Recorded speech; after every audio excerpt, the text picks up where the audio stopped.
And welcome back to another episode of Real As It Gets. Before no, we are on lucky number 13. We are. We've made it this far. Pretty good, Trevor. Yeah, we're on a roll. We absolutely are. I think that, get a little handshake in here.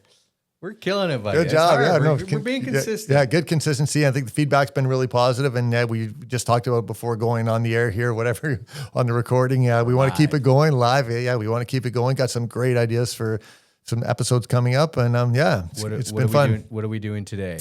Well, today, and you have no idea what we're doing. Correct. We are doing a myth-busting episode. We were trying to keep me flying by the seat of my pants, or whatever that saying is. Is that even right? That's right. So try and keep you on your toes. So toes. So there's a lot of myths in real estate, and so I've got some myths. I'm going to tell you what they are, and I'd like to see your response, and we can talk a little bit about it. So the first myth is you don't need a real estate agent to sell your house. What do you think? Old question. Well, obviously we're quite biased on that, but that is definitely incorrect. Yeah. I guess from a TRESA legality standpoint, you could either be in a client relationship or be a self-represented party. That's right. So legally you can work without a realtor. Correct. You don't have to do it. Correct. And that kind of changed. You actually could have probably done that at any point in time, but we just went through that big transition. I think it was last year, or I don't know how much time flies here, but we were mainly client customer service based with very little on the self-represented. And there was a differentiation between a client and a customer. And the fiduciary duty that you owed the client was different than what you had with the customer. You only had to give them an honest answer, which fairly we do anyways. But, I think people treat everybody fairly. People weren't explaining that in that legally anything the customer tells you had to tell your client. So I think they weren't doing that, unfortunately. Every industry unfortunately has some bad apples, but they kind of got rid of that, and now it's very black and white from client and self-represented party, and you can dictate how you want that client relationship to look. Right. So if you're working with somebody and they're a client, you owe them fiduciary responsibility, correct? Which means so we have a legal and moral obligation to put their interests before our own. Right. We have to remain confidential at all times. And at the end of it, we'll receive some form of remuneration, which we discuss with the actual contract itself. And if a self-represented party, so the myth is you don't have to have a realtor. You could represent yourself, be just like going to court without a lawyer. But in that case, so I guess the reason to have a self-represented party is there's some kind of documentation there, so that it's documented that the buyer or the seller was not represented by a realtor. And then the information that they're getting from the other party. Yeah, I think back to your original question, though, of you're going to get taken to the absolute woodshed if you are representing yourself versus a realtor. Especially, that's not to pump our own tires, but at the end of the day, we eat, sleep real estate. We do this every day. We do this every single day. We've been in every single home. We know what you're thinking. We've played the mental warfare, the mind games, the psychological elements. And if you have a general understanding of thinking you can represent yourself, great. But to me, that is 100% a myth that if you have an actual realtor who knows what they're doing, good luck. Right. That's all I'll say there. Good luck. I love it. All right. Second. Myth number 2. Renovating before selling always gets your money back. And we did an episode on this. We did, yeah. So return on investment. So I think you should always plan for 90 cents on the dollar. The biggest ones are floors, kitchen, bathrooms from an ROI renovation standpoint. But we talked about some people might want white quartz or the white oak floors versus walnut and, gray marble or whatever. So if you price it without having to spend that money beforehand, yes, you might get maybe people through the door, but it's a loaded question, right? Right, it's a loaded question. And it's about consistency too, because if you just do the floors and you don't do the kitchen, you may not get any of it back because somebody may say, well, I've got to replace the kitchen and, they don't like the floors you put in and you've just wasted a lot of money. At the end of the day, if you're going to enjoy it, yes, and it's going to upgrade the home, it is a win-win for sure. But if you're doing it just to say flip it in the next 2 months, you are playing with fire in a way that also lots of tangibles can change. The market can change. The economy can change. And you're dumping money in. Whereas let's just leave it, price it for that strategy. You take out the money you're going to invest anyways, and it's still going to sell. It's just going for a lesser price, but you didn't make the initial investment. Right. And you're There's saying a lot more risk to make, an extra 10, 20 grand potentially on the top end. right. And you're saying like if you start a renovation now and it's not ready for 6 months, the market could and very well may be different in 6 months. Seen it happen. And yeah. And then you've doubled down. That's right. Yeah. Okay. So the asking price is what you will pay. Yeah, no.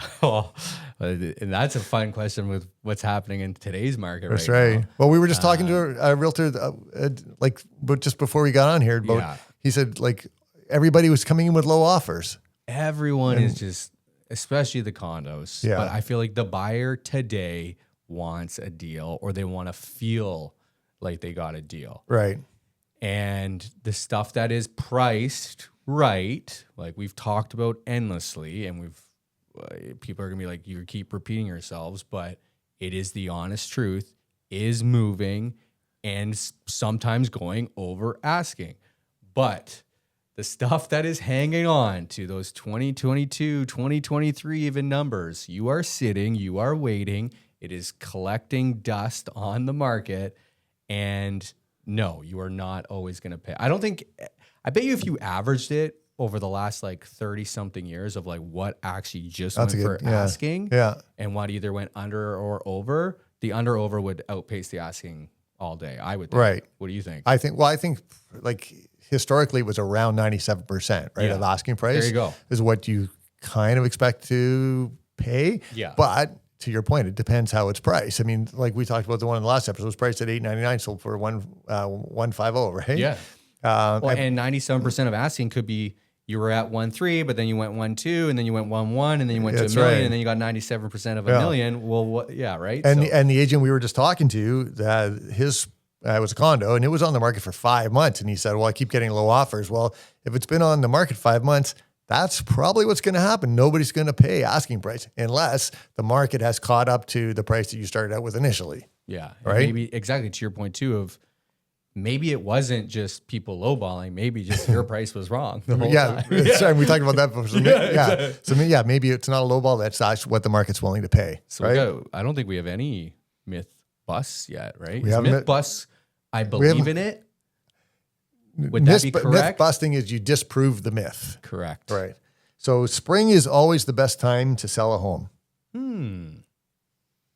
Historically, the last 10 years, I think January and February have been the highest price. Right. Average from a normal real estate market. If we were following how we always did things, I would say definitely after March break to about mid-June was a really, really active, solid market. Maybe not the best from a price because you had more supply, but definitely boots on the ground, buyers out, activity. More activity. Sure. And it kind of followed the school year, right? So 100%. Like after Christmas, things would kind of start to slowly ramp up. And that's where January, February, we saw some good prices because there wasn't as much inventory. And all of a sudden people had a little bit of pent up time over Christmas and let's go out. We got to buy. And then, after March break, it ramped up because they want to be in for the start of the next school year. And then slows down the summer, August, September, it starts to pick up again as people, start to think about moving for Christmas. After Labor Day, it really gets going till about mid-November. And then I always found August, well, I think the stats say this too. I think August and December are the two slowest months of the year. December for sure. Yeah. I think August is sneaky up there though, because it's summertime and that's like the most traveled time of year. Because especially young people are families, away and long weekends, right? Yeah, exactly. And so we busted a myth. So spring is not the best time to. No, I think we've said no to all of them so far, haven't we? We have. Okay, so always list your home higher to leave room for negotiation. Oh, well, I think each realtor will have a difference of opinion on that one. I think it's a no for me. Right. And I want to hear your thoughts after because, and I think we've touched actually on this. If you just look at it from a common sense standpoint, you have something that is overpriced, not as many people seeing it, and it's just building over time. It's just human nature to be like, something's wrong with that home. I'm not going to look at it because other people haven't looked at it. I don't want it. It's like that FOMO, right? Where then all of a sudden you see this one that's like, oh, it's got this many showings and it's going to go in 4 days. Like, I now, for some reason, want it, even though like maybe I'm compromising on things I've never told before that I'm like, I need these, but it's like, for whatever reason, everybody else wants it, so I want it. I think if you are listing it high for that room, you're leaving, in my opinion, money on the table of the people that would maybe have come and saw it and maybe got it up to that price point versus being high and hoping you can get it down. And I think especially too, if that room for negotiation is just over a threshold number. So let's say your home is worth $1 million and you list it at $1,050,000 rather than $999,000. It may sit there for a long time. You may end up with like $980,000, $975,000, or you list it for $999,000. You might just get that right out of the gate. Right out of the gate, and quickly and done. And we came full circle where if 2 months had gone by, the market's now changed, right? Too. And And now instead of staying ahead of the market, you're playing catch up, and you've dropped down price to where like it was 2 months ago, but now you're still behind, and you're still behind. So you're chasing the market down in that case. So yeah, you start out a price here, the market drops, you haven't got any activity, you reduce the price, but you've reduced it to what the value was when you first listed it. And like, you and I are very thorough, and we're similar in this, that I feel like if your realtor is sitting down with you, because we do similar, I think, listing presentations where we actually bring our computer, we sit down and we show them live data, live stats. Here is the competition today, sitting 90, 120, whatever days. Right. Here's the stuff that's sold in 5 days. And you put them together. You can do an average price per square foot. You can eliminate bathrooms and bedrooms and things. Make adjustments for it. And make adjustments for it. And you can get down to that number. And even if they don't agree per se, I think deep down they have that realization of, it should, like, when you start to look at it in detail like that, it should make sense. We don't make up prices. We think it's worth this. We look at it carefully. It's scientific. Math is math. I said that earlier today. Yeah, Trevor quote, math is math. Math is mathing, I think. Yeah, math is, get some math and do some mathing. But it's there's a little bit of art to it, I guess, because there's an emotional component when you're purchasing a home. Sure. But at the end of the day, there's value to the size of a house. There's a value to a condo. There's value to the number of bedrooms. There's value to the number of parking spaces. There's value to the location. And all those things we can make adjustments for and make it, attributes. And I think I like that you said the word art there, because it's not also just that simple where we're sitting down being like, okay, we're only going to go off of what everything else is around us. We also understand that you need some flair, you need some marketing. You have to understand what's happening from that psychological, what the buyer is thinking today, because right? people buy on emotion, exactly, right? They fall in love with a house, or they fall in love with a condo. Yeah. And then that's where the telling art that and the story. emotion, and that's where the emotional part comes in, and like the artistic side of it, I guess you could say. I like that. And then from the math side, it's okay, so I love this house. Does the price that they're asking correspond to what I'm feeling walking through and how my family's going to feel being in here? 100%. And if both of those things align, they sell. I completely agree.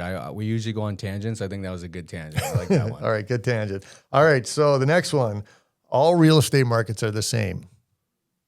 Well, no, but like, I guess. And I think in this case, so when you're looking at, or you hear data on a national level, the national real estate, prices increase or decrease by X, or I guess with interest rates, it's pretty common across the board because the Bank of Canada sets it, but for markets. So we think of, Ontario is not going to be compared to all of Canada. It just doesn't. But what about, let's say Brampton and Mississauga, Brampton and Oakville?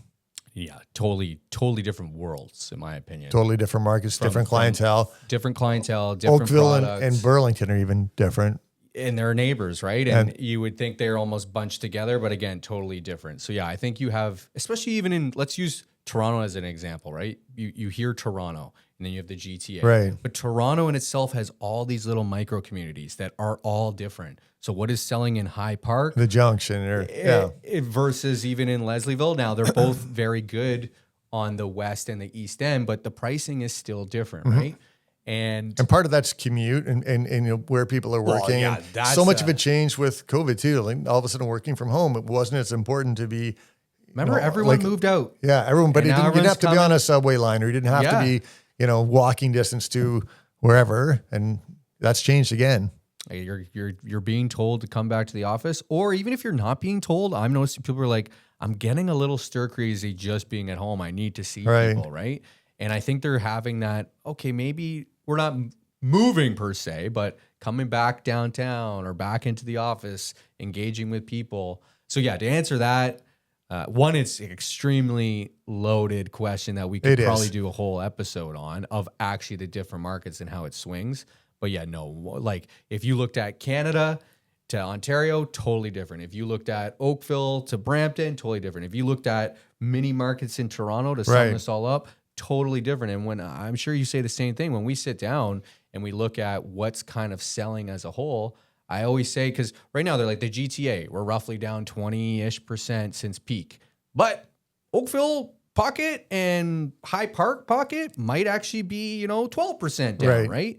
Depending on where it is and what type of home and everything that goes into it. And a lot of that's driven in many cases by the school. Correct. And how the school is ranked, what kind of neighborhoods that families want to be in, and have the kids go to a great school. So those areas typically seem to always, I'd say, hold their value better, but in a lot of cases they do. 100%. And I will say this, and I don't know if you agree, the turnkey product is very hot right now. I feel like we went through that. I'm Scott McGilvery, Brian Balmer, HGTV. I want to take it back to the studs and make it my own. Well, cash is king now, and people are like, it's way easier to get a mortgage than to come up with the money to do things. Absolutely. So if you're looking for a home that's going to be a project, the prices of everything and like to do work, the price of labor and the price of material have gone up extremely substantially, and it's expensive to do that. And you're right, you can't mortgage it. You can't. So yeah, turnkey. But it kind of circles back to the first question, right? So like if if I renovate my house, am I going to get all that money back or make money on it? It's maybe it's something to think about. True. With the turnkey. Well, but you got to be consistent with it. Yeah. Yes and no. You have to do it right. Consistent is a good way too. But I think I showed a house yesterday, and we showed like 8 homes actually yesterday. And by the 4th one, I'm like, guys, are you seeing a theme? And the theme was, I call it the Pinterest home, where we walked in. Every floor was white oak, wide plank, 10 inches, big waterfall white quartz counter. The white cabinets, stainless steel appliances, 9 to 10 foot ceiling, LED lights, the wood. What am I trying to say? The Baseboards. Baseboards. Thank you so much. Struggling on live TV here. But the point I was trying to make is like they almost all seem the same, just in different little locations, and that's what people are looking for. And so right now, for a certain, there's still the character and charm and thing. There's still, but I say most, especially the younger demographic, really loves it. I would say. Well, it's interesting. Not to say you're old, Gord. Yeah, I know, but I am old. But it's interesting that you would see those homes because your client obviously like earmarked them. Hey, Right? Trev, we want to go see these homes. Correct. And why did they want to go see those homes? Because they all look the same and they all look nice and they all look like they could move in, be happy and comfortable, invite their friends over, and their friends would go, wow, this is beautiful. Yeah. So I guess to go full circle with the first question is like, if it is something that is cosmetic that will completely elevate the home and you can go with what is like working in the masses, fine. But there's still risks involved because of how expensive things are and people's tastes and whatnot. So you're better off just taking that, I still think, back and being like, I'm not going to do this. Let somebody else envision it. If you're a professional renovator or you have a Exactly. design experience and you can pull that all together for the right price, maybe. But if you're not, and you're, hiring individual trades or bringing in a contractor, it could just cost way more than you're going to get back. There's a lot of cobwebs behind those walls, right? There is. Oh, when you start doing a renovation, and and the next thing you know, and then you can't stop. You have to finish it. Yeah, and if you start getting into building permits, right, and like and you're removing waiting, walls, engineer drawings, architectural drawings, permits. We need a variance here now. Committee of adjustments. And you haven't even put drywall. That's right. So, and you'll be selling it in 2027 if you start now, if you're lucky, right? Right? Yeah. Okay, well, I probably Awesome. went back full circle there. Was there any others? No, that's it. Yeah. That was good. Quick episode. I don't even think that was that quick. I feel like we were spitballing out there, Gordo. Everything else good? Everything's good. Yeah. I think we're going to drop, what are we going to drop, the dad joke? We're going to drop the dad jokes. Yeah, we kind of suck at them.